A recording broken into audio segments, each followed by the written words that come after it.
RRR has become the first Indian film. మా కోడలు ఉపాసన కొనదల తల్లి కావడంతో ఎంత అదృష్టాన్ని మాకు తీసుకొచ్చింది అంటే ఇంటర్నేషనల్ అవార్డ్స్గా RRR మూవీకి ఆస్కార్ అవార్డు వచ్చిన దానిపై ఆ కోడలు గొప్పతనాన్ని పొగిడేస్తూ ఎంతో ఎమోషనల్ అవుతూ వచ్చిన చిరంజీవి గారు. మనందరికీ తెలిసిన విషయమే, రామ్ చరణ్ ఎన్టీఆర్ నటించిన RRR మూవీ ఎంత సక్సెస్ను అందుకుందో మాటల్లో చెప్పనవసరం లేదు.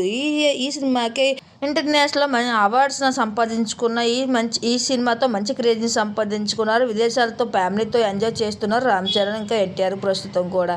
అయితే ఈ విషయంపై ఇంకా చిరంజీవి గారు స్పందిస్తూ, నాకు మా కోడలు తల్లి కావడం వల్ల ఎంత అదృష్టాన్ని మాకు తెచ్చిపెట్టింది అంటూ తన తల్లి కాబోతున్న శుభవార్తతో పాటు త్వరలోనే మాకు వారసుని అవ్వబోతుంది. అదే వార్త కాకుండా నా కొడుకు తన బిడ్డ వల్ల కూడా ఇంటర్నేషనల్ అవార్డు తీసుకుంటూ మంచి గుర్తింపు సంపాదించుకున్నాడు. ఇదంతా తన కోడల వల్లే అంటూ ఎంతో ఎమోషనల్ అవుతూ తన కోడల గురించి ఎంతో గొప్పగా చెప్పుకుంటూ ఎంతో ఎమోషనల్ అవుతూ వచ్చారు చిరంజీవి గారు. ఈ వార్త ఇప్పుడు సోషల్ మీడియా వైరల్గా మారింది.